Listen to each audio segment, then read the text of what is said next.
بسم اللہ الرحمن الرحیم۔ بسم اللہ الرحمن الرحیم۔ السلام علیکم عزیز طلبہ کرام، امید ہے آپ حضرات خیریت سے ہوں گے۔ آج ہمارا صحیح مسلم کا سبق نمبر 74 ہے، جس کا عنوان ہے باب بیان خصال المنافق۔ آگے بڑھنے سے پہلے خلاصہ جات کو ایک نظر دیکھ لیں۔ گزشتہ سبق میں ہم نے اس عنوان کے تحت ان مذکورہ نکات کے اوپر بات کی تھی۔ ہمارے آج کے سبق کا یہ عنوان ہے اور اس کے تحت ہم ان نکات کے اوپر بات کریں گے۔ تو بڑھتے ہیں سبق کی طرف۔ بسم اللہ الرحمن الرحیم۔ ببی قال حدثنا ابو بکر بن ابی شیبہ قال حدثنا عبداللہ بن نمیر قال وحدثنا ابن نمیر قال حدثنا ابی قال حدثنا الاعمش قال وحدثني زہیر بن حرب قال حدثنا وکیع قال حدثنا سفیان عن الاعمش عن عبداللہ بن مرۃ عن مسروق عن عبداللہ بن عمرو رضی اللہ عنہما قال قال رسول اللہ صلی اللہ علیہ وسلم اربع من کن فیہ کان منافقا خالصا ومن كانت فيه خلة منهن كانت فيه خلة من نفاق حتى يدعها إذا حدث كذب وإذا عاهد غدر وإذا وعد أخلف وإذا خاصم فجر غير أن في حديث سفيان وإن كانت فيه خلة منهن كانت فيه خلة من النفاق۔ حضرت عبداللہ ابن عمر رضی اللہ عنہما فرماتے ہیں کہ حضور نبی کریم صلی اللہ علیہ وسلم نے ارشاد فرمایا، چار خصلتیں جس کے اندر ہوں وہ خالص منافق ہے، جس کے اندر ان میں سے کوئی ایک خصلت ہو اس کے اندر نفاق کی ایک خصلت ہے، یہاں تک کہ اسے چھوڑ دے۔ جب بات کرے تو جھوٹ بولے، معاہدہ کرے تو غداری کرے، وعدہ کرے تو اس کی مخالفت کرے، جھگڑا کرے تو گالم گلوچ پر اتر آئے۔ اس اسناد کے رجال 10 ہیں۔ ابو بکر ابن ابی شیبہ جن کا نام ہے عبداللہ بن محمد، اور دوسرے ہیں عبداللہ بن نمیر الحمدانی الکوفی، تیسرے ہیں ابن نمیر عبداللہ کے بیٹے، چوتھے ہیں اعمش سلیمان بن مہران، پانچویں ہیں زہیر بن حرب النسائی، چھٹے ہیں وکیع بن جراح الکوفی، ساتویں ہیں سفیان بن سعید الثوری، اور آٹھویں ہیں عبداللہ بن مرہ الحمدانی، اور نویں ہیں مسروق بن اجدع بن مالک بن امیہ ثقۃ فقیہ عابد، اور 10ویں ہیں عبداللہ بن عمرو بن عاص رضی اللہ عنہما۔ ان تمام حضرات کا پہلے بھی تذکرہ ہو چکا ہے۔ یہاں اس اسناد کے لطائف کو ذکر کیا جاتا ہے۔ پہلا نقطہ یہ ہے کہ یہ مصنف رحمۃ اللہ علیہ کی سداسیات میں سے ہے، عبداللہ ابن نمیر کی طریق سے، اور حضرت سفیان کے طریق سے یہ سباعیات میں سے ہے، اور اس کے رجال سارے کے سارے سیاہ ستہ کے رجال ہیں، سوائے امام مسلم رحمۃ اللہ علیہ کے 2 اساتذہ کرام ابو بکر اور زہیر کے، اور اس میں کوفہ کے حفاظ حدیث کا تسلسل ہے سوائے زہیر کے، اور اس میں 3 تابعین کا تذکرہ ہے جن میں سے ہر ایک دوسرے سے روایت کرتا ہے، اعمش، عبداللہ بن مرہ اور مسروق، اور اس میں صحابی رسول حضرت عبداللہ ابن عمر یہ بہت سارے مناقب کے حامل ہیں رضی اللہ عنہ، صحابی ابن صحابی ہیں، اور سابقین اولین میں سے ایک ہیں، مکثرین میں سے ایک ہیں، اور عبادلہ اربع میں سے ایک ہیں، اور جو حضرات فتویٰ کے ساتھ مشہور تھے ان میں سے ایک ہیں، اور یہ کہا جاتا ہے کہ ان کی اور ان کے والد کی ولادت کے بیچ میں 11 سال کا فاصلہ تھا۔ اس حدیث پاک میں نفاق کا بیان ہے۔ نفاق بروزن کتاب کسے کہتے ہیں کہ دل میں جو کچھ ہو اس کے خلاف ظاہر کرے، اور شریعت میں ایک خاص معنی کے لیے یہ لفظ مستعمل ہے کہ دل میں تو کفر ہو لیکن اپنی زبان سے اسلام کو ظاہر کرے، ایسے شخص کو منافق کہا جاتا ہے۔ منافق کو منافق کیوں کہا جاتا ہے؟ یہ اصل میں نفق سے مشتق ہے بمعنی سروں یا تہ خانہ، جس میں انسان چھپ جاتا ہے۔ چونکہ منافق بھی کفر کو چھپاتا ہے اس لیے اس کو منافق کہا جاتا ہے۔ انسان کی اچھائی اور خرابی کا دار و مدار 3 چیزوں پر ہے، دل اچھا ہو، زبان اچھی ہو، اعضاء و جوارح اچھے ہوں، یہ انسان کے اچھے ہونے کی پہچان ہے، اور دل خراب ہو، زبان بری ہو، اعضاء و جوارح خراب ہوں، یہ برے انسان کی پہچان ہوتی ہے۔ حدیث میں منافقین کے اندر انہی 3 خرابیوں کی نشاندہی کی گئی ہے۔ یہاں نفاق کی تعریف ذکر کی جا رہی ہے کہ النفاق ہوا اظہار الخیر و اسرار الشر، کہ خیر کو ظاہر کرنا اور شر کو چھپانا۔ اس کی کچھ اقسام ہیں۔ پہلی قسم تو ہے اعتقادی، اور اعتقادی منافق وہ ہے جو ہمیشہ جہنم کے اندر رہے گا کیونکہ یہ کافر شمار کیا جاتا ہے۔ اور دوسرا نفاق ہے عملی، یہ کبیرہ گناہوں میں سے ہے، کیونکہ منافق کا قول اس کے فعل کے مخالف ہوتا ہے، اور منافق کا ظاہر اس کے باطن کے خلاف ہوتا ہے۔ اور منافقین کی صفات مدنی صورتوں میں ذکر کی گئی ہیں، کیونکہ مکہ کے اندر منافق نہیں تھے، یا تو پکے مسلمان تھے یا پکے کافر تھے۔ یہاں تعریفات کے حوالے سے علامہ جرجانی رحمۃ اللہ علیہ کی تعریف ذکر کی جا رہی ہے کہ النفاق اظہار الایمان باللسان وکتمان الکفر بالقلب، زبان سے تو ایمان کا اظہار کیا جائے لیکن دل میں کفر کو چھپایا جائے، اس کو نفاق کہا جاتا ہے۔ یہاں البحر المحیط کے حوالے سے نفاق کی تعریف ذکر کی جا رہی ہے کہ لغتاً کیا ہوتا ہے، مخالفت الباطن للظاہر، انسان کا باطن ظاہر کے خلاف ہو۔ اور اگر یہ نفاق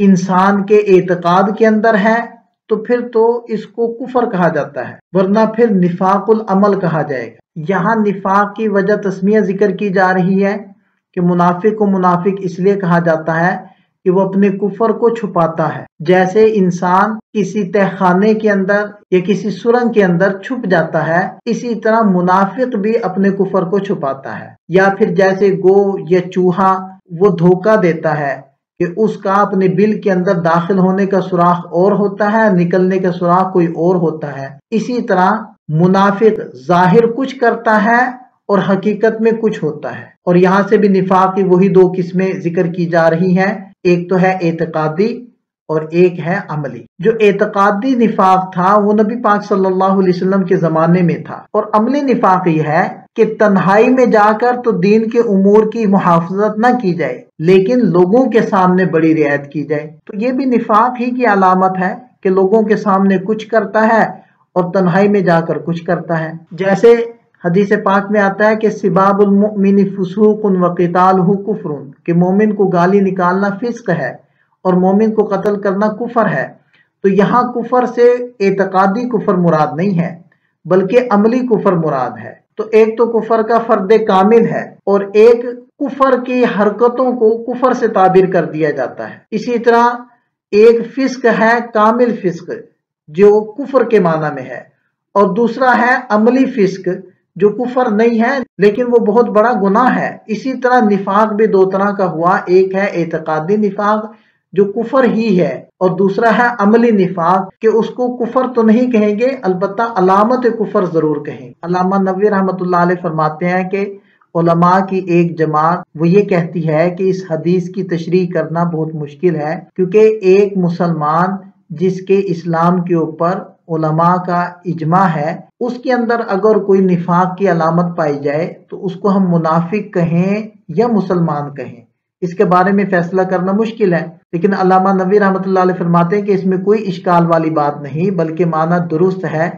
کیونکہ اس کا مطلب یہ ہے کہ اس شخص کے اندر نفاق کی یہ عادت موجود ہے اور اس عادت والا منافقین کے مشابہ ہے، متخلقن باخلاقہم، اور ان کے اخلاق کو اپنائے ہوئے ہے۔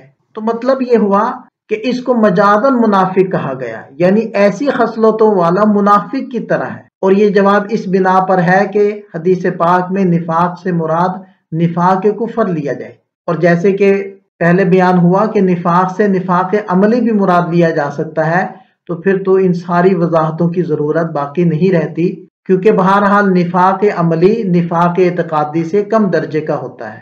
اور بعض حضرات فرماتے ہیں کہ ایسے شخص کو منافق کہنے کی وجہ اصل میں اس کو ڈرانا اور ایسی حرکت سے بچانا مقصود ہے، حقیقت میں اس کو منافق ثابت کرنا مقصود نہیں۔ اور یہ مطلب بھی ہو سکتا ہے کہ اس شخص کو منافق کہا جائے گا جس کی عادت بن جائے اور جو ہمیشہ ان حرکتوں کو اپنائے ہوئے ہو، کیونکہ حدیث پاک میں اذا کا لفظ آتا ہے نا، اذا حدث کذب، کہ جب بھی بات کرتا ہے تو جھوٹ بولتا ہے، تو یہ فعل کے تکرار کے اوپر دلالت کرتا ہے۔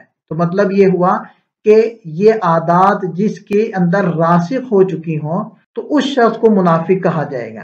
اسی طرح حدیث پاک میں ہے نا، اذا حدث کذب، اب کس چیز کے اندر جھوٹ بولے تو مفعول فی بھی محذوف ہے، تو اس کا حذف وہ بھی دلالت کرتا ہے عموم پر کہ ہر چیز کے اندر جھوٹ بولے، اور یہ تبھی ہو سکتا ہے کہ جب جھوٹ بولنا اس کی عادت بن چکی ہو اور جھوٹ بولنے کو وہ معمولی سمجھتا ہو۔ تو ظاہری بات ہے کہ یہ عمل پکے منافق کے اندر ہی ہو سکتا ہے، اور یہ پکے منافق کی ہی علامت ہو سکتی ہے۔ نفاق کا پس منظر اس طرح ہے کہ جب کوئی تحریک شروع ہوتی ہے تو ابتدا میں دو جماعتیں میدان میں ہوتی ہیں۔ ایک جماعت تحریک کی حامی ہو کر مرنے مارنے پر تیار ہو جاتی ہے، اس کے مقابل دوسری جماعت اس تحریک کو مٹانے پر اتر آتی ہے اور جان دینے تک اس کی مخالفت کرتی ہے۔ اس سخت مقابلے میں دونوں طرف سے کھڑے لوگ میدان میں ہوتے ہیں، لیکن جب اس نئی تحریک کے کامیاب ہونے کے کچھ آثار نمودار ہو جاتے ہیں تو ایک مطلب پرست خود غرض تیسری جماعت پیدا ہو جاتی ہے جو ان دونوں جماعتوں کے ساتھ روابط قائم کر لیتی ہے۔ ان کا مقصد یہ ہوتا ہے کہ اگر یہ نئی تحریک کامیاب ہو جاتی ہے تو ہمارے تعلقات ان سے رہیں گے، اور اگر یہ نئی تحریک ناکام ہو جاتی ہے تو ہمارے تعلقات پرانے لوگوں سے برقرار رہیں گے۔ مکہ میں خود غرض جماعت نہیں تھی، لیکن مدینہ منورہ میں جب اسلام کے غلبہ کے آثار ظاہر ہونے لگے تو منافقین کی یہ تیسری جماعت وہاں پیدا ہو گئی۔ در حقیقت منافقین نے ہر زمانے میں اسلام کو بڑا نقصان پہنچایا ہے۔ قرآن عظیم میں سورہ بقرہ کی ابتدائی 5 آیتیں مخلص مسلمانوں کے بارے میں اور ختم اللہ سے ایک آیت خالص کفار کے بارے میں اتری، اور منافقین کے بارے میں 13 آیتیں اتری، کیونکہ ان کے احوال پوشیدہ تھے اور خطرناک تھے۔ یہاں سے اس حدیث کے متعلق چند مسائل کا تذکرہ ہے۔ پہلا مسئلہ تو یہ ہے کہ یہ حدیث متفق علیہ ہے۔ امام مسلم رحمۃ اللہ علیہ نے کتاب الایمان میں اس کو ذکر کیا، امام بخاری رحمہ اللہ نے بھی کتاب الایمان میں ذکر کیا، اور دیگر ائمہ حدیث نے اپنی اپنی کتابوں کے اندر اس حدیث پاک کو نقل کیا ہے۔ یہاں سے اس حدیث کے فوائد کو ذکر کیا جا رہا ہے۔ پہلا فائدہ تو اس حدیث سے یہ حاصل ہوا کہ اس میں منافقین کی 4 علامتوں کا ذکر کیا گیا ہے۔ دوسرا یہ فائدہ ہوا کہ یہ حدیث انسان کو ان خصلتوں اور بری عادتوں سے بچانے کی ترغیب دے رہی ہے، کیونکہ یہ ایسی عادتیں ہیں جو ایمان کے منافی ہیں۔ کیونکہ یہ حدیث تقاضا کرتی ہے کہ مومن وہ ہوتا ہے جو اپنی بات میں سچا ہوتا ہے، اپنے وعدے کو وفا کرتا ہے، جو چیز اس کے پاس امانت رکھوائی جائے اس کو واپس ادا کرتا ہے، اور جب کسی سے جھگڑا ہو جائے تو وہ عادل رہتا ہے، یعنی اعتدال پر رہتا ہے، راہ حق کو نہیں چھوڑتا۔ امام قرطبی رحمہ اللہ فرماتے ہیں کہ یقیناً منافقین کی اور بھی قابل مذمت عادات تھیں۔ حدیث پاک نے تو چند عادات کا ذکر کیا ہے، جیسے کہ قرآن پاک میں آتا ہے کہ وَإِذَا قَامُوا إِلَى الصَّلَاةِ قَامُوا كُسَالَىٰ يُرَاءُونَ النَّاسَ، کہ جب منافقین نماز کے لیے کھڑے ہوتے ہیں تو سستی کے ساتھ کھڑے ہوتے ہیں لوگوں کو دکھلانے کے لیے، اور بہت کم وہ اللہ کو یاد کرتے ہیں اپنی نماز میں۔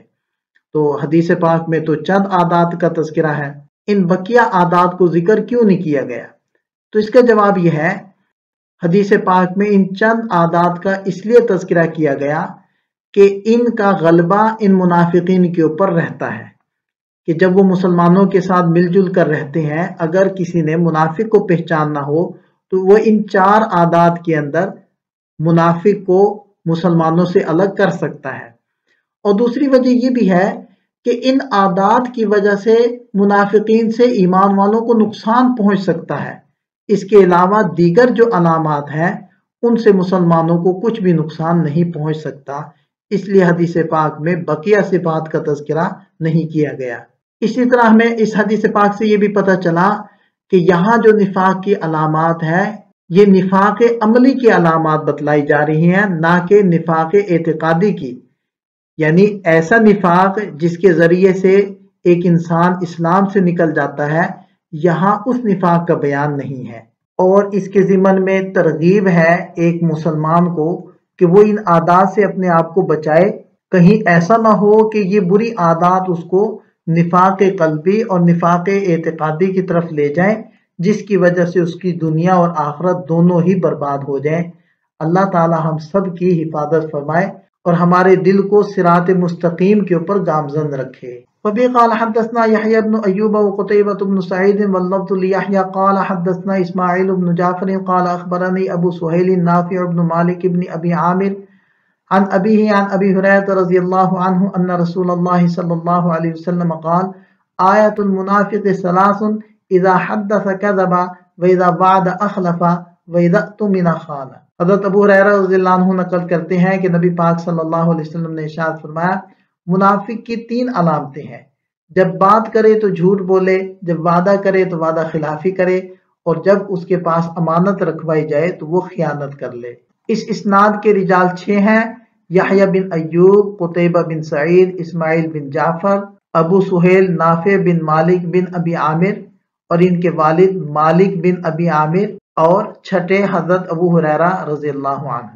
یہاں اس اسناد کے لطائف کو ذکر کیا جا رہا ہے کہ یہ مصنف رحمۃ اللہ علیہ کی خماسیات میں سے ہیں، اس کے رجال سیاستہ کے رجال ہیں سوائے امام مسلم رحمۃ اللہ علیہ کے استاد یحییٰ رحمہ اللہ کے، اور اس میں مدنی راویوں کا تسلسل ہے سوائے امام مسلم رحمۃ اللہ علیہ کے 2 اساتذہ کرام کے، کہ پہلے بغدادی ہیں اور دوسرے بغلانی، اور اس میں ابن اپنے والد سے روایت کرتے ہیں اور تابعی سے روایت کرتے ہیں، اور اس میں حضرت ابو ہریرہ رضی اللہ عنہ کا تذکرہ ہے جو احفظ الحدیث ہیں۔ آیت المنافق ثلاث، یہاں پر ایک فنی اشکال ہے، وہ یہ کہ آیت المفرد ہے اور مبتدا واقع ہے، اور ثلاث اس کی خبر ہے جو جمع ہے، تو مبتدا اور خبر میں مطابقت نہیں ہے۔ تو اس کا جواب یہ ہے کہ آیت کے ساتھ جنس کا معاملہ کیا گیا، اور جنس قلیل و کثیر سب پر بولا جاتا ہے۔ دوسرا جواب یہ ہے کہ یہاں 3 علامات میں سے ہر ایک کو الگ الگ علامت قرار دیا گیا ہے، تو یہ بھی مفرد ہے اور آیتن بھی مفرد ہے، اور بعض روایات میں علامات جمع کا لفظ بھی آیا ہے۔ یہاں 2 مسائل ذکر کیے جا رہے ہیں۔ پہلا مسئلہ تو یہ ہے کہ یہ متفق علیہ روایت ہے، اور دوسرا مسئلہ اس کی تخریج ہے۔ امام مسلم رحمۃ اللہ علیہ کتاب الایمان میں ذکر کر رہے ہیں، امام بخاری رحمہ اللہ بھی کتاب الایمان میں، اور دیگر ائمہ حدیث اپنی اپنی کتابوں کے اندر اس حدیث پاک کو ذکر کرتے ہیں۔ ابھی قال حدثنا ابو بکر بن اسحاق قال اخبرنا ابن ابی مریم قال اخبرنا محمد بن جعفر قال اخبرني العلاء بن عبد الرحمن بن يعقوب مولى الحرقة عن ابيه عن ابي هريرة رضي الله عنه قال قال رسول الله صلى الله عليه وسلم من علامة المنافق 3 اذا حدث كذب واذا وعد اخلف واذا اؤتمن خان۔ ترجمہ واضح ہے۔ اس اسناد کے رجال 6 ہیں، ابو بکر بن اسحاق، ابن ابی مریم اور محمد بن جعفر۔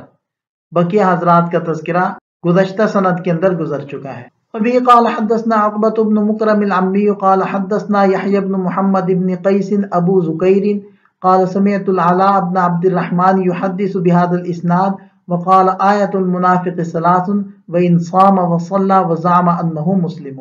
راوی کہتے ہیں کہ نبی پاک صلی اللہ علیہ وسلم نے ارشاد فرمایا کہ منافق کی 3 علامتیں ہیں، اگرچہ وہ روزہ رکھے اور نماز پڑھے اور یہ گمان کرے کہ وہ مسلمان ہے۔ اس اسناد کے رجال 3 ہیں، عقبہ بن مکرم العمی، اور دوسرے ہیں یحییٰ بن محمد بن قیس ابو زکیر، اور علاء رحمہ اللہ کا تذکرہ گزشتہ سند میں گزر چکا ہے۔ وبه قال حدثني ابو نصر التمار وعبد الاعلى بن حماد قال حدثنا حماد بن سلمة عن داود بن ابي هند عن سعيد بن المسيب عن ابي هريرة رضي الله عنه قال قال رسول الله صلى الله عليه وسلم بمثل حديث يحيى بن محمد عن العلاء ذكر فيه وان صام وصلى وزعم انه مسلم۔